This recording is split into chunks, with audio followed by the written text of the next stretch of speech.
Marisa. Deixa eu ver se isso aqui não desligou. Não.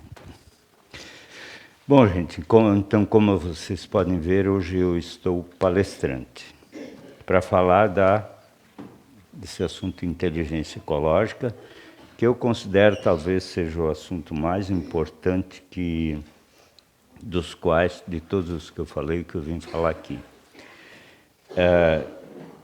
A sobrevivência do homem no planeta depende daquilo que nós fazemos em relação a ele, a conservação dele. E estamos indo para um caminho que parece bastante complicado se nós não mudarmos alguns hábitos e alguns procedimentos.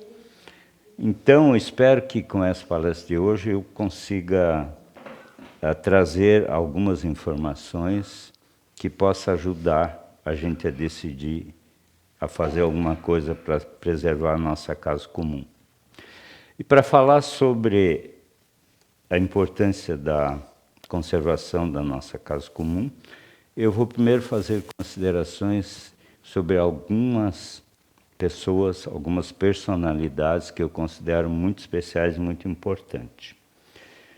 Primeira pessoa que eu vou fazer algumas considerações é alguém que não escreveu nada, não viajou mais do que 300 quilômetros, pregou durante 3 anos e mudou o mundo como ninguém até hoje, tanto que a história da humanidade se divide em 2 partes, antes dele e depois dele. Vocês sabem de quem eu estou falando, Mestre Jesus.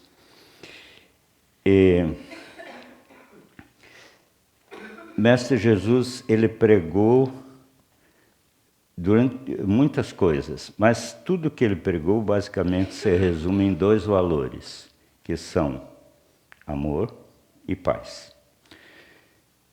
A regra máxima, ama o teu próximo como a ti mesmo.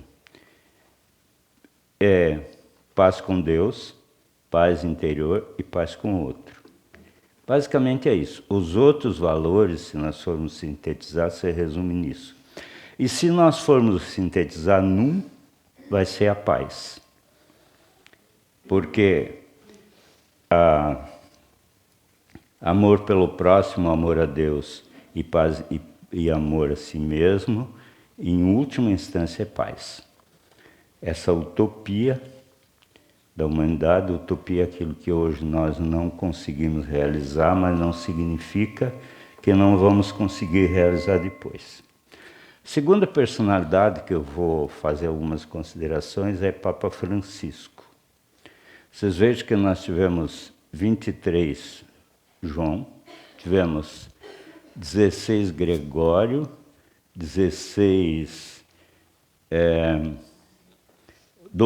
Pio e 16 Bento. E tivemos um Francisco, o Papa de número 266. Os outros, depois de 265 Papas, nós tivemos um Francisco. E a escolha do nome indica o caminho. Ele já dá uma ideia qual filosofia que vai orientar o papado. E a primeira encíclica, que é uma carta que o Papa faz, dirige a todos os bispos, que é uma orientação de quais os rumos que a Igreja vai seguir, se chama Laudato Si, ou seja, louvado seja. Extraído do Cântico das Criaturas, do outro Francisco, Francisco de Assis. Você sabe que o Cântico das Criaturas é um louvor que ele faz a Deus e a todas as criaturas. Ele nos orienta a ter uma profunda admiração e respeito por toda a manifestação da vida da Terra, por toda a criação de Deus. E aquele outro Francisco, o Francisco de Assis, ele viveu em torno no ano de 1200, ele se aplicou em resgatar o evangelho que tinha sido abandonado por uma igreja opulenta e corrupta. E ele constrangeu a cúpula da igreja, se apresentando diante do Papa para uma audiência, vestido com roupas feitas com sacos de batatas, lavados naturalmente, seguido com um séquito de seguidores. E quando foi repreendido pelo Papa, como ele ousava se apresentar diante do representante de Cristo, que era ele o Papa, com aquelas vestes, o Francisco replicou: para representar Cristo é necessário primeiro praticar o Evangelho.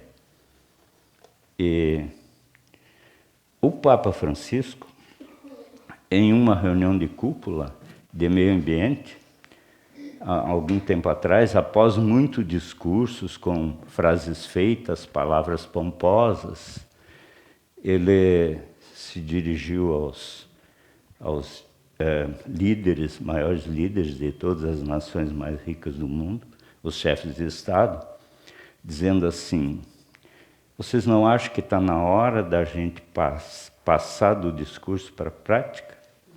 Gostaria que vocês dissessem o que vocês têm feito em prol da preservação do meio ambiente e o que vocês pretendem fazer. E, naturalmente, foi um silêncio geral na sala. Nessa encíclica do Laudato Si, o Papa escreve: o atual modelo econômico, além de produzir miséria, exclusão, aumentar a pobreza, destrói o planeta. E por causa disso foi taxado de comunista, vermelhinho. E não sei como é que nós, os espíritas, ainda não fomos, porque nós também nos posicionamos a favor de proteger o meio ambiente, de distribuição de renda, de que todos na Terra tenham uma vida digna. E parece que está na moda, quem se manifestar assim vai ser vermelhinho. Contra o egoísmo, a ganância, a perversidade, a exclusão. O que tem a ver o Papa Francisco, o Jesus e Francisco de Assis? O que eles têm em comum? Os três são pacifistas de carteirinha, os três pregam a paz. E o que tem que ver a paz com inteligência ecológica, preservação do meio ambiente? Na minha maneira de ver tudo. Ou vocês acham que é possível a humanidade viver em paz, ter uma vida digna, plena, em um ambiente destroçado, destruído, sem condições de fornecer para a humanidade o mínimo necessário para ter essa vida digna e viver em paz? E eu posso provar que isso não é possível com o trabalho de um cientista chamado Jared Diamond. O Jared Diamond ele é um geógrafo que trabalha também com ecologia.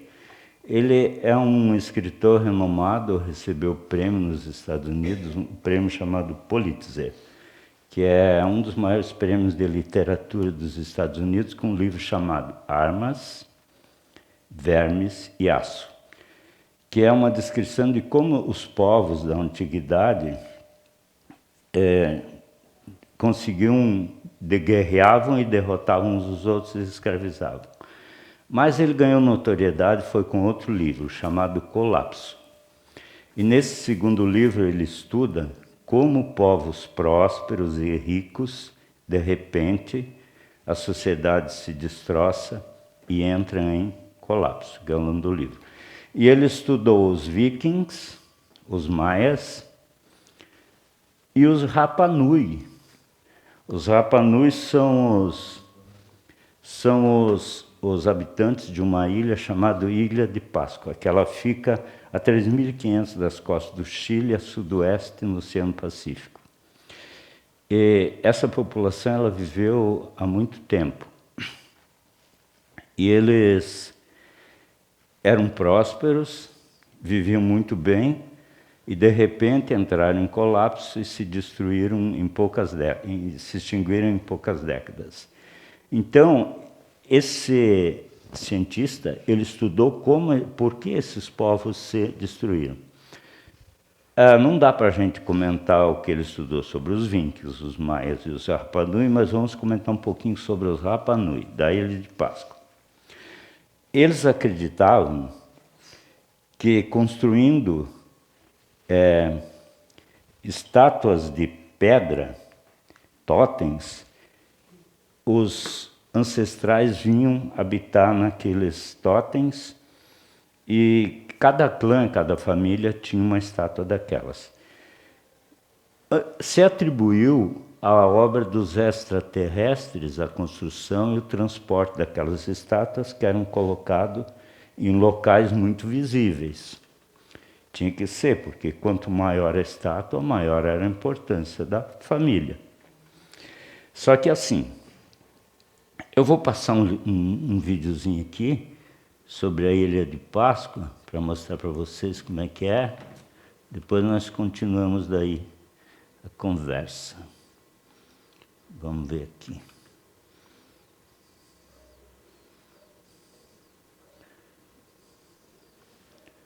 700 quilômetros da costa do Chile e hoje pertence a este país. Em Rapa Nui, o idioma local, a ilha também denomina-se de Rapa Nui, que neste idioma significa Ilha Grande. Ela foi descoberta pelo explorador holandês Jacob Roggeveen em 1722, quando atravessou o Pacífico vindo do Chile em 3 navios europeus, zarpando na ilha no domingo de Páscoa, por isso o nome Ilha de Páscoa. A presença de grandes estátuas de pedra talhada, de aproximadamente 4 metros e pesando 10 toneladas, chamou a atenção dos exploradores. Para eles, era difícil de entender como eram talhadas e erguidas por aquela civilização primitiva. Denominadas de moais, eram encontradas em vários pontos da ilha, nos mais variados tamanhos, evocando os antepassados da população ali residente. A ilha descoberta não apresentava nada além das esculturas, a VG9 depois de Cristo. Com abundância de recursos, a população cresceu rapidamente. A sociedade, dominada por clãs, era agrícola e tinha a madeira extraída das palmeiras como um dos seus principais recursos. Eu vou cortar, senão eu não consigo terminar a palestra. Bom, aí é o seguinte, essas estátuas de pedra, elas eram... Por muito tempo se atribuiu a ETs, obra de... Os ufólogos disseram que eram os extraterrestres que faziam e transportaram, mas esse cientista arqueólogo descobriu que não. Ele escavou a trilha onde as estátuas eram fabricadas até onde elas eram erguidas e descobriu pedaços de tronco de árvores estraçalhados, outros inteiros. E isso conta com bastante certeza de que eles colocavam com alavancas a estátua em cima das toras e levavam. E daí iam colocando outras toras na frente, e as toras iam se estraçalhando, e iam fazendo isso. Vocês viram que a quantidade de estátua é bastante grande. E o que aconteceu? A florestinha da Ilha de Páscoa acabou. Cortaram toda a madeira. Quando eles cortaram toda a madeira, os predadores das pragas da agricultura dizimaram as colheitas, porque eles ou morreram, os pássaros e outros animais que combatiam as pragas. O rio, que era perene, se transformou em sazonal, tem água de vez em quando chove, porque as árvores é que armazenavam água e alimentavam o rio. Os barcos que eles utilizavam para ir buscar madeira no mar, peixe no mar, que era a única fonte de proteína, apodreceram, não tinha mais madeira para construir outros e nem para consertar. Resumo da história, colapso, nome do livro. Daí costumes abandonados há muito tempo, tais como canibalismo, estupro, assassinatos, mortes. As regras sociais foram todos abandonados, ética, moral, nada mais. Questão de sobrevivência. E a sociedade se extinguiu em poucas décadas. De 30 mil habitantes virou 150, algumas dezenas, coisas assim. Por que eu estou trazendo isso para vocês? Porque nós estamos em um planeta isolado. um planeta que tem recursos limitados e alguns não renováveis. E nós estamos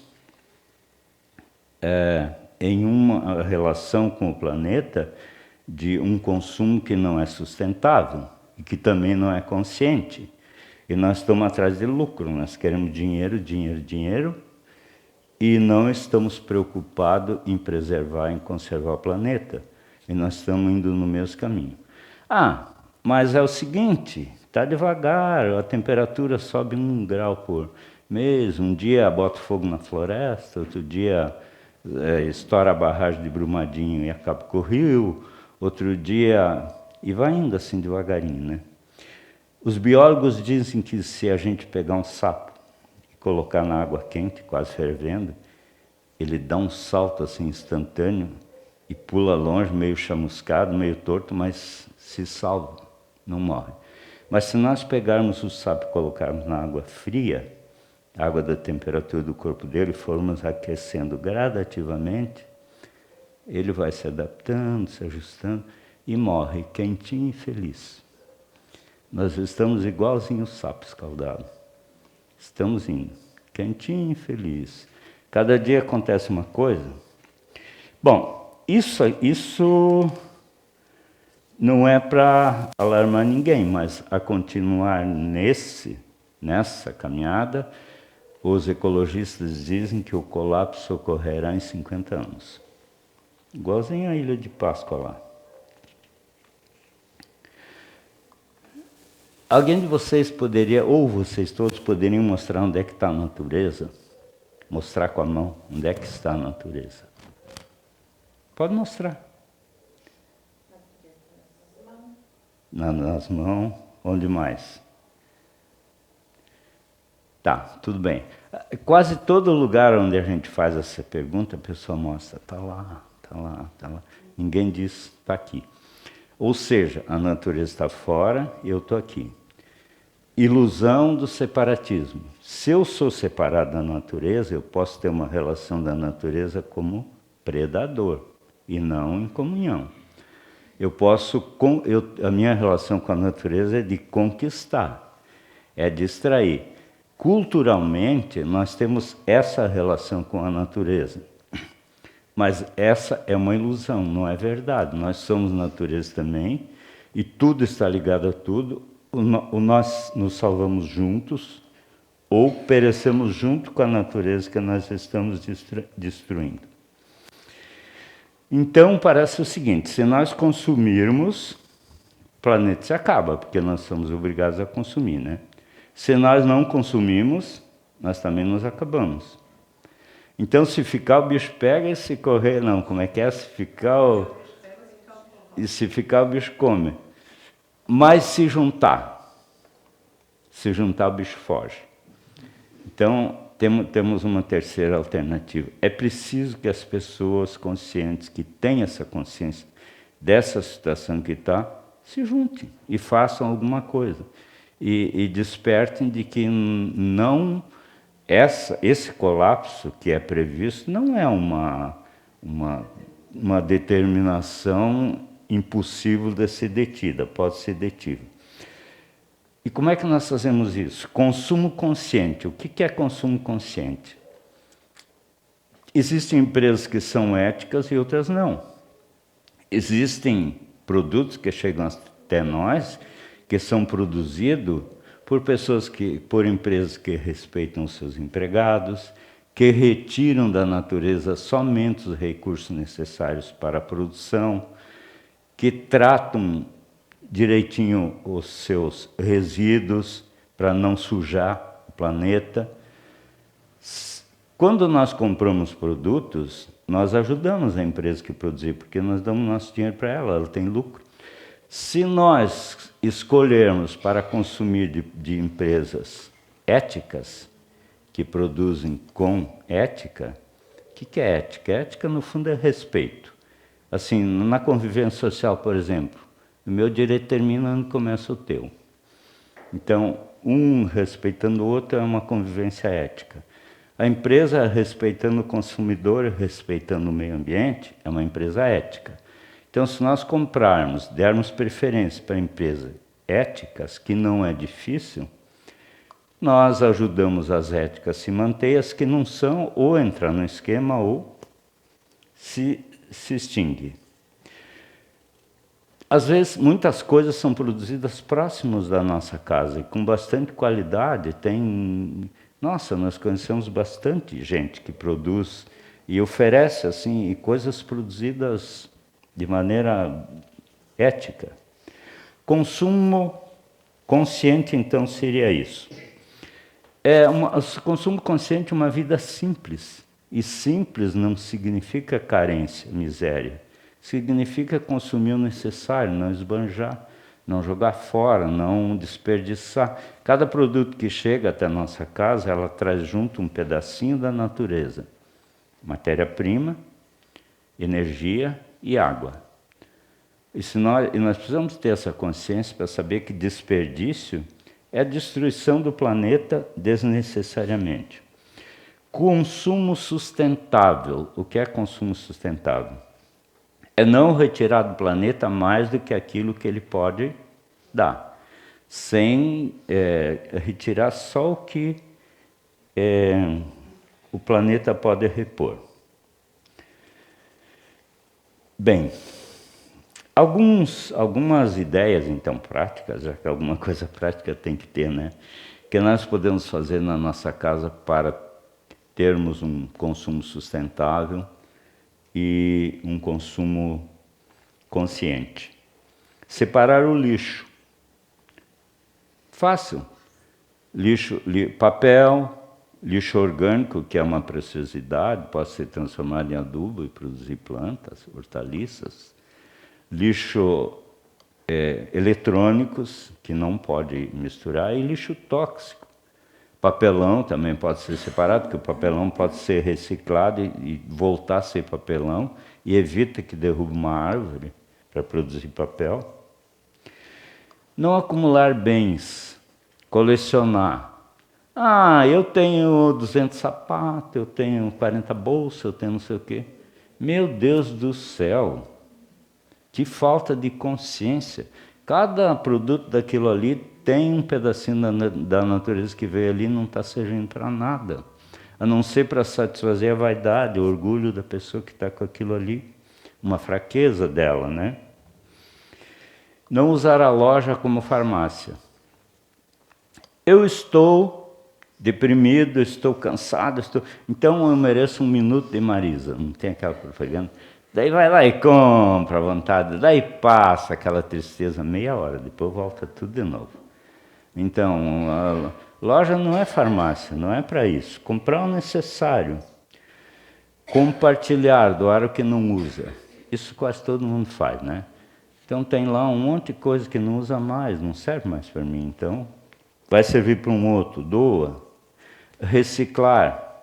Tem muita gente fazendo coisas lindíssimas com garrafa PET. Quem tem criatividade, quem pode fazer. Economizar luz, água, combustível. Apoiar iniciativas contra desperdício. Tem muitas pessoas na cidade que têm essas iniciativas. E a última que eu coloquei, mais uma, votar. Quando chega a eleição, tem muitos candidatos e eles vêm normalmente com propostas. Independente de ideologia política e de partido, aquele que tiver uma proposta comprometida com ecologia. Dá até para negociar, quem é filiado a associações, dizer, olha, a gente te apoia, mas você vai implementar isso aqui, ó. Incentivo a, por exemplo, aproveitamento de energia solar, com convênio com bancos, construção de parques, tratamento de esgoto, saneamento básico, ciclovias, diversas coisas, aproveitamento de sobras de alimentos e distribuição. Por exemplo, os restaurantes, hoje à noite, jogaram fora milhões de toneladas de comida.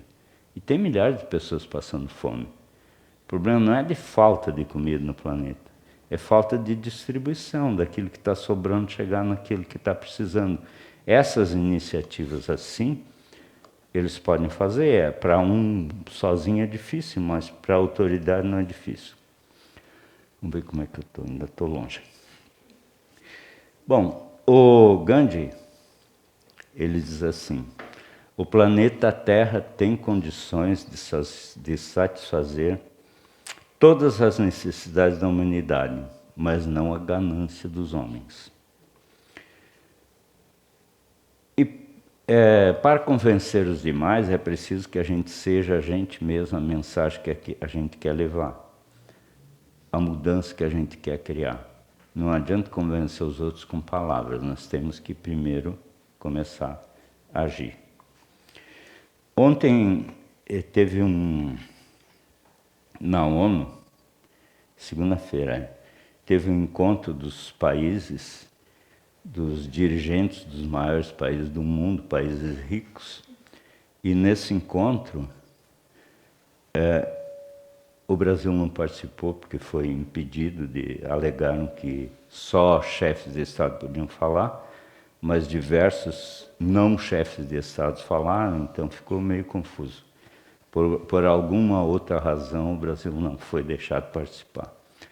Mas tem um pronunciamento que me chamou muita atenção, e de muita gente, de uma adolescente de 16 anos, da Austrália, Greta Thunberg, difícil de pronunciar o nome.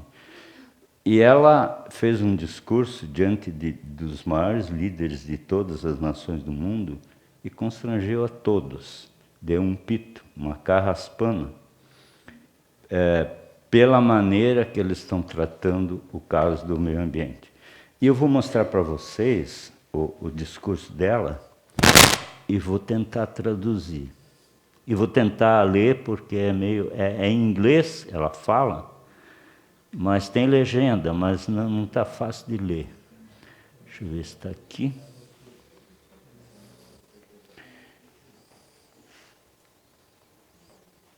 É praticamente uma criança.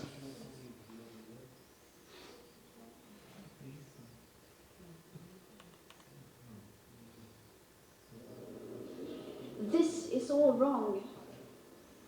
I shouldn't be up here. Eu vou aqui. I should be back in school on the other side of the ocean. Vou começar de novo aqui. Yet you all come to us young people for hope. This is all wrong. I shouldn't be up here. Eu nem devia estar aqui. I should be back in school. Eu deveria estar de volta na escola do outro lado do oceano. Yet you all come to us young people. Ainda assim vocês procuram por nós os jovens para ganhar esperança. Stolen my dreams. Vocês roubaram meus sonhos e minha infância Words. com suas palavras vazias. People are suffering. Tem gente sofrendo, tem gente morrendo. Entire ecosystems. Ecossistemas inteiros estão entrando em colapso. Estamos no início de uma extinção em massa e tudo que vocês querem é dinheiro.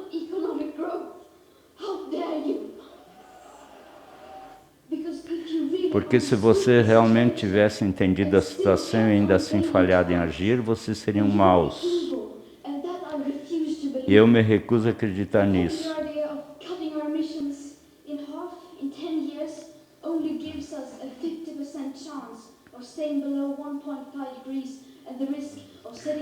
E o risco de iniciar a reação em cadeia irreversível? Como vocês se atrevem a fingir que isso pode ser vendido como um negócio habitual, com soluções técnicas? Não haverá solução ou planos apresentados de acordo com os números de hoje, porque esses números são incômodos demais e vocês não são maduros o suficientes para discutir a realidade. Vocês falharam com a gente.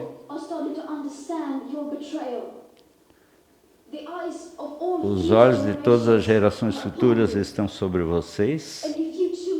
E se vocês escolherem falhar de novo, eu digo, nós não os perdoaremos. Nós não vamos deixar vocês safarem. Aqui e agora é onde declaramos limite. O mundo está acordado e mudanças virão. Gostem vocês ou não. Esse discurso ela fez para os países, os chefes de Estado, os presidentes dos países mais ricos. A menina tem 16 anos. A semana passada ela mobilizou milhões de pessoas na Europa em uma campanha em favor do meio ambiente. Então não dá para subestimar o poder e a coragem, né? E ela fez esse discurso encarando, sabe quem? O senhor Donald Trump, presidente dos Estados Unidos. Essas pessoas assim, uma criaturinha frágil, mas com uma moral imensa, né, nos dão esperança que nem tudo está perdido, o colapso pode ser evitado. Muito obrigado pela presença de vocês e uma boa noite.